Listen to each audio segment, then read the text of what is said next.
生这里。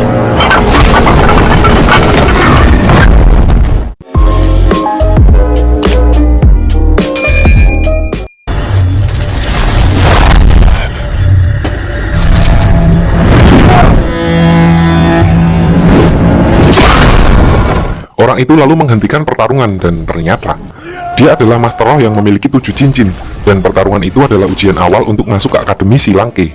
Dia lalu memanggil Oshike dan seorang lagi senior mereka yang bernama Daemubai, seorang murid yang memiliki 3 cincin roh, yang mana mereka juga bekerja sama dalam sandiwara tersebut dengan tujuan untuk menyaring murid-murid yang tidak memiliki mental bertarung tinggi.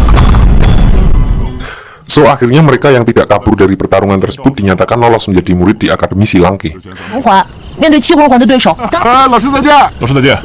Keesokan harinya, mereka semua tiba di sebuah desa, di mana desa terpencil itu adalah tempat Akademi Silangke melakukan kegiatan belajar mengajarnya. Di sini salah satu murid baru yang agak lumayan, bernama Hulina, pergi untuk berbicara secara privat dengan kepala akademi. Ternyata, dia adalah murid dari Balai Roh Pelindung, dan datang bersama Su Yuntao yang berperan menjadi bodyguardnya.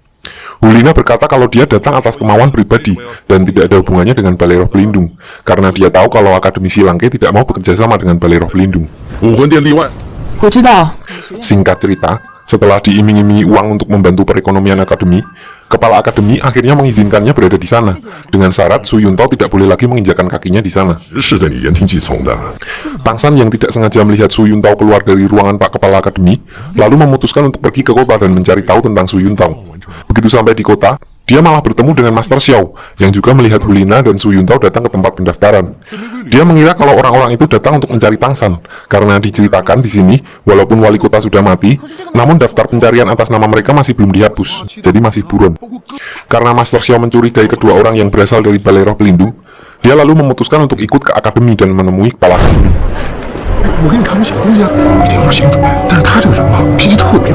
Di sini diperlihatkan kepala akademi yang cukup kaget melihat kedatangan Master Xiao. Ternyata, mereka adalah teman lama yang bertahun-tahun tidak bertemu. Singkat cerita, Master Xiao memutuskan untuk tinggal di akademi demi mencari tahu lebih lanjut tentang keperluan Balai Roh Pelindung, dan sambil menjadi guru teori di sana. Lanjut, di dalam asrama, diperlihatkan sedikit perselisihan antara Daemubai dan Tangsan. Dia mencurigai Tangsan adalah penganut ilmu terlarang, karena sebelumnya di penginapan dia melihat jurus yang dipakai Tangsan bukan berasal dari roh pelindungnya. Malam harinya, Master Xiao tidak sengaja mendengar kepala akademi yang sedang berbicara dengan seorang warga desa. Diceritakan di sini bahwa ternyata uang yang dihasilkan akademi diberikan kepada warga desa. Hal itulah yang menyebabkan Akademi Silangke terlalu terlihat kekurangan dana. Beberapa hari berlalu di akademi, murid-murid masih belajar teori dari Master Xiao. Namun, Daemubai tampak tidak tertarik dengan kegiatan itu. Dia beranggapan kalau teori tidak akan berguna untuk pertarungan. Lalu kepala akademi yang tampak kecewa pergi menemui Master Xiao. Dia berkata akan mengutus murid-muridnya ke desa sebelah yang menurut laporan sering terjadi hal aneh belakangan ini. Kepala akademi berencana untuk mengetes kemampuan masing-masing dan juga kerjasama tim mereka.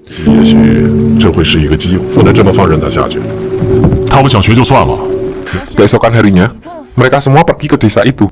Di sana mereka hanya menemukan ayam kampung yang jumlahnya lumayan banyak, tanpa terlihat ada warga desa yang merawat, dan sebuah rumah bekas terbakar yang kondisinya mencurigakan.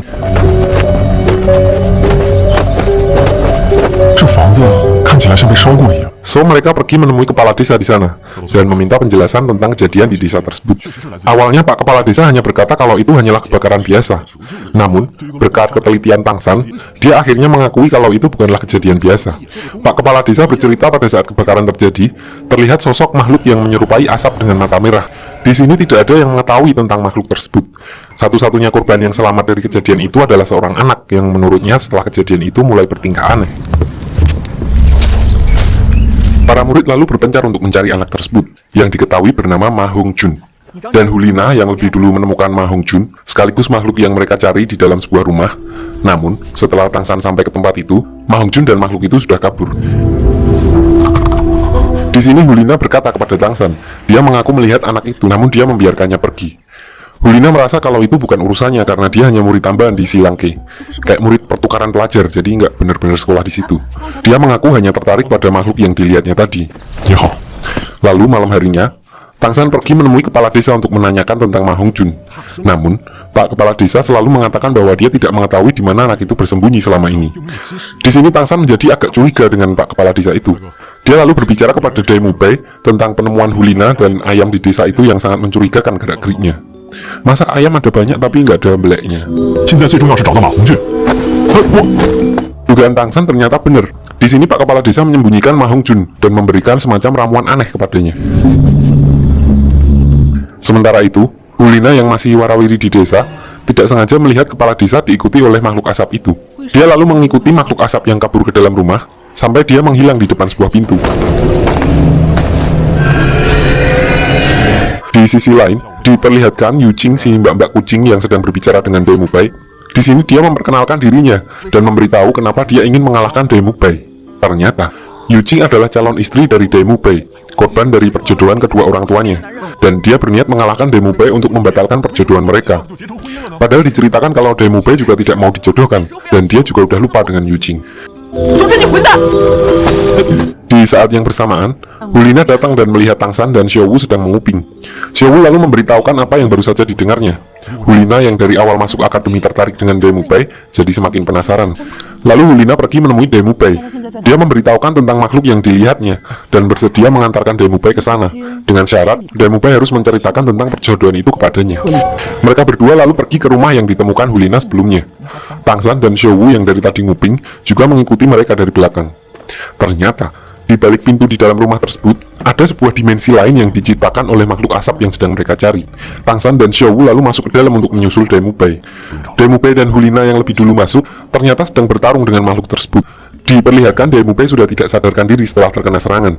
Tang San yang baru sampai, langsung menolong dan menggendong Dai Mubei kembali ke desa. Keesokan harinya saat tersadar, dia bercerita kalau saat bertemu makhluk itu, Hulina lebih dulu menyerangnya, sehingga makhluk itu menyerang mereka berdua. Dai Mubei lalu disembuhkan oleh Oshike, yang ternyata memiliki roh pelindung bertipe support atau healer. Singkat cerita, mereka lalu pergi mencari Ma Hongjun yang dicurigai Tang San berada di rumah kepala desa. Dan benar aja, saat mereka memeriksa bagian belakang rumah, mereka menemukan Ma Hongjun yang sedang bersembunyi di sana. Di sini mereka memperkenalkan diri dan mengajaknya bicara. Mereka cukup kaget karena Ma Hongjun berkata kalau makhluk yang mereka cari sebenarnya adalah ayahnya, seorang master roh yang gagal bermutasi dan menjadi monster. Setelah mengetahui kalau mereka datang untuk membantu, Ma Hongjun lalu menceritakan semuanya tentang kebakaran dan kepala desa yang selama ini menyuruhnya bersembunyi dari mereka. Singkat cerita, mereka semua lalu membawa Ma Hongjun ke ruang dimensi untuk mencari ayahnya. Dan di saat yang bersamaan, Oshike yang tidak ikut ke sana diberikan obat tidur oleh Pak Kepala Desa. Di sini Pak Kepala Desa sudah menyadari kalau Tang San dan yang lainnya telah menemukan ayah dari Ma Hongjun dan tempat persembunyiannya.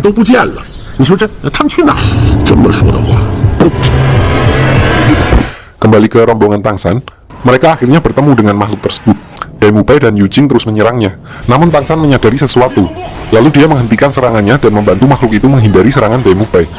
Tang San meyakini kalau sebenarnya makhluk itu tidak berniat melawan mereka, karena sebenarnya dia selalu diserang lebih dulu. Dia juga mengetahui kalau selama ini mereka diawasi oleh ayam-ayam di desa itu, karena ayam-ayam itu ternyata adalah roh pelindung milik warga desa. Lanjut, Pak Kepala Desa yang datang menyusul, diam-diam menarik Ma Hongjun saat Tang San dan yang lainnya sedang menghadapi makhluk asap itu. Dia lalu menghasut Ma Hongjun untuk tidak mempercayai orang-orang dari Silangke. Dia juga menahan Oshike yang akan digunakannya sebagai sandera. Namun saat Pak Kepala Desa sedang membawa Ma Hongjun ke sebuah rumah, ternyata Hulina dan Xiao Wu mengikutinya dari belakang. Setelah Ma Hongjun masuk ke rumah itu, Hulina lalu membuat pingsan Pak Kepala Desa. Mereka berdua lalu mengintip ke dalam rumah, dan ternyata di dalam terdapat roh pelindung legendaris, yaitu Finik Iblis. Roh pelindung itu adalah milik leluhur desa yang diberikan secara turun-temurun, dan sekarang diwariskan kepada Ma Hongjun. Singkat cerita, Ma Hongjun akhirnya berhasil menyerap roh pelindung itu. Namun karena sebelumnya dia telah dihasut oleh Pak Kepala Desa, dan ditambah belum bisa mengontrol kekuatannya, dia lalu menyerang Tang San dan yang lainnya.